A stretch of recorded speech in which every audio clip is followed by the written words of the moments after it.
नमस्कार, राम राम आणि सगळ्यांना रामकृष्ण हरी. मित्रांनो, मी आपला मित्र राजकुमार जगताप सर्वांचं परत एका नवीन व्हिडिओमध्ये स्वागत करतोय. सर्वांना विनंती आहे, चॅनलला सबस्क्राईब तुम्ही करालच व्हिडिओ पाहिल्यानंतर, पण खाली कमेंट करायला नक्कीच विसरू नका. व्हिडिओविषयी तुमचं मत काय खाली कमेंट करा आणि जय श्रीराम किंवा रामकृष्ण हरी नक्कीच म्हणा. मित्रांनो, सध्या सोशल मीडियावरती आणि ह्या राजकीय वर्तुळामध्ये एका बयानाची चर्चा चालू आहे, ते म्हणजे गुंगी गुडिया. आणि ह्या गुंगी गुडियावरून देवाभाऊनं अक्षरशः 2 शब्दामध्ये त्यांची अवकात दाखवली आहे ह्या बोलणाऱ्यांची. मित्रांनो, हे गुंगी गुडिया हे आता का बोललं गेलं आणि यापूर्वी हे कधी बोललं गेलं, आपलं त्या विषयावरती बोलायचं आहेच. पण आपल्याला नेमकं ह्या सगळ्या विषयावरती आज एकत्रित चर्चा करायची आहे. बघा, गुंगी गुडिया हे काँग्रेसच्या हँडलवरून एक मेसेज म्हणजेच एक पोस्ट फ्लॅश होते आणि त्यावरून अनेक चर्चा ह्या राजकीय वर्तुळामध्ये चालू होतात. गुंगी गुडिया हे महाराष्ट्राच्या पहिल्या उपमुख्यमंत्री महिला सुनेत्राताई पवार यांच्या बाबत म्हणल्या गेल्या. हे निंदनीय आहे. निंदनीय काय म्हणतो तुम्हाला कळून जाईलच. पण त्यापूर्वी यावरतीच प्रश्न हर्षवर्धन सपकाळांना विचारला गेला. त्यावरती ते बोलले, बीडमध्ये जे झालं, धनंजय मुंडेंनी सुनेत्रा वहिनीला प्रश्न विचारले असताना त्या पत्रकाराला गप्प बसवलं, म्हणून हे गुंगी गुडिया आहेत. आणि हे संविधानिक भाषेमध्ये आहे, यामध्ये असंविधानिक काहीच नाही, आम्ही याची माफी मागणार नाही, हे असं सपकाळांचं वक्तव्य आहे. अहो, हे काहीही कुणाला शिव्या घालतात, काहीही बोलतात आणि हे सगळं संविधानिक आहे, पार्लमेंट भाषेमध्ये आहे, हे असं बोलतात. बघा, यापूर्वी काय झालं होतं, इसवी सन म्हणजे 60व्या शतकामध्ये इंदिरा गांधींना राम मनोहर लोहिया यांनी गुंगी गुडिया म्हणलं होतं. त्यावेळेस काँग्रेसने विरोध केला बरं का.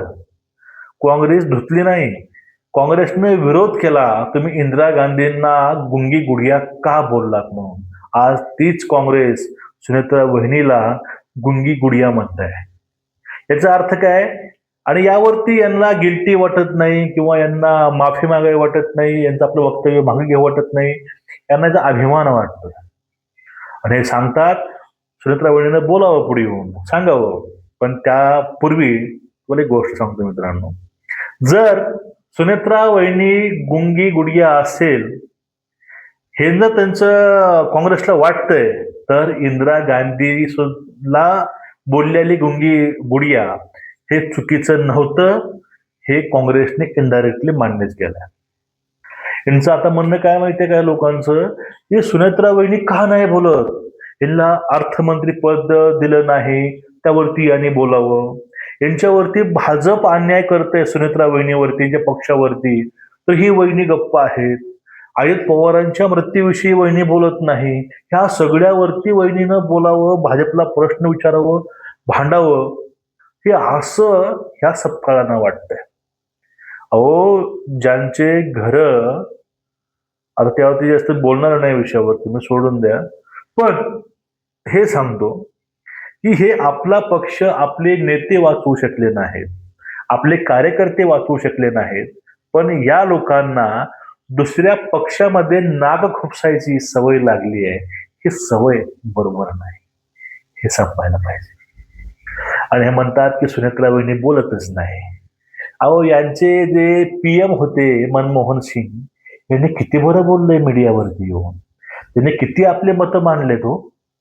हा, महाराष्ट्रानं मनमोहन सिंगांचं मौन हे बघितलंय, अखंड भारतानं बघितलंय. आणि इंदिरा गांधी ह्या पहिल्या महिला पंतप्रधान होत्या, तशाच महाराष्ट्रामध्ये सुद्धा सुनेत्रा वहिनी ह्या पहिल्या महिला उपमुख्यमंत्री आहेत. याचा गर्व वाटला पाहिजे. पण या लोकांच्या पोटामध्ये दुखायला लागतंय. हे सगळ्यात मोठं दुर्दैव आपल्या महाराष्ट्राचं आहे मित्रांनो. ही महाराष्ट्र संतांची भूमी आहे. महिलांचा पुरस्कार करावा तो महाराष्ट्रानं करावा, महिलांना सन्मान द्यावा तो महाराष्ट्रानं द्यावा, कारण हे शिवरायांची भूमी आहे. इथं संजय राऊत एका पत्रकाराची आयमाय करतो आणि हे सपकाळ या गोष्टीला समर्थन देतात म्हणजे अजबच झालंय. आणि ह्या सगळ्यावरती देवभाऊ बोलणार नाहीत असं अजिबात नाही. ह्या सगळ्याचा समाचार अक्षरशः शलक्या शब्दामध्ये देवभाऊने घेतलाय मित्रांनो. अभिमान वाटतो एक मुख्यमंत्री पदावर असून ही व्यक्ती अतिशय संतुलित भाषेमध्ये समाचार घेतो. कुठली गाली गोलच नाही, शिवीगाळ नाही, हे संस्कार आहेत. हे संस्काराची कमी काँग्रेसमध्ये खरंच कमी आहे, खूप कमी आहे. देवभाऊ बोलले की मुळामध्ये यांना कुठलाही रिस्पॉन्स मिळत नाही, ह्या विरोधकांना कुठलाही रिस्पॉन्स लोकांकडनं मिळत नाही आणि हे डिप्रेशन मध्ये गेलेले लोक आहेत सगळे. हे डिप्रेस्ड होऊन या गोष्टी करतात असं देवभाऊला म्हणायचं आहे. आणि त्यापुढे जाऊन ह्या लोकांना कुणीही विचारत नाही. मग आपल्याकडे म्हणतात ना, याला काळा कुत्र हे विचारत नाही, ज्याकडे काळा कुत्र हे ढोंकून पाहत नाही, ही अशी अवस्था यांची झाली. मी कुत्र म्हणणार नाही, कुत्र प्रामाणिक असतं आपल्या मालका बाबतीमध्ये. पुढलं आहे आणि यांची कुठली बातमी येत बघितलं ह्या 5-6 महिन्यामध्ये काँग्रेसची कुठल्याही गटाची वाटीची कोणतीच बातमी ह्या न्यूजवरती येत नाही. यांचं कर्तृत्व शून्य आहे.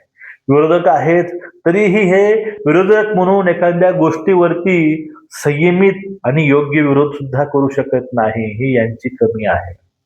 आणि शेवटला म्हणलंय की खालच्या थरावर जाऊन बोलणारे हे पहिला विरोधी पक्ष आणि काँग्रेस आहे. त्यावरती देवभाऊनं अक्षरशः 2 ते 3 शब्दामध्ये यांना घराचा रस्ता दाखवलेला आहे. हे लोक आता सध्या डिप्रेशन मध्ये आहेत. त्यांचं डिप्रेशन खूप वाढलंय. आता ह्या सगळ्यांचा बाजार त्या झुरळाने उठवलेला आहे. आता सध्या ट्रेंडिंग मध्ये हे झुरळ आहे. म्हणून हे असे अनेक वक्तव्य फक्त बातम्यामध्ये यावं, आपलं नाव व्हावं आणि चर्चा आपल्या नावाची असावी फक्त यासाठी करतात. हे परत उघड झालंय आणि हे राज्याच्या मुख्यमंत्र्यांना उघड केलंय. हे तेवढं सत्य आहे. तुमचं या सगळ्यावरती मित्रांनो मत काय नक्कीच नोंदवा आणि चॅनलला सबस्क्राईब तर कराच, पण आपल्या ह्या कार्याला साथ देण्यासाठी तुम्हाला मी खाली आपला UPI ID आणि पेमेंटचे ऑप्शन तुम्हाला देत आहे. जाऊन तुम्ही आपल्याला आर्थिक मदत सुद्धा करू शकता. नमस्कार, रामकृष्ण.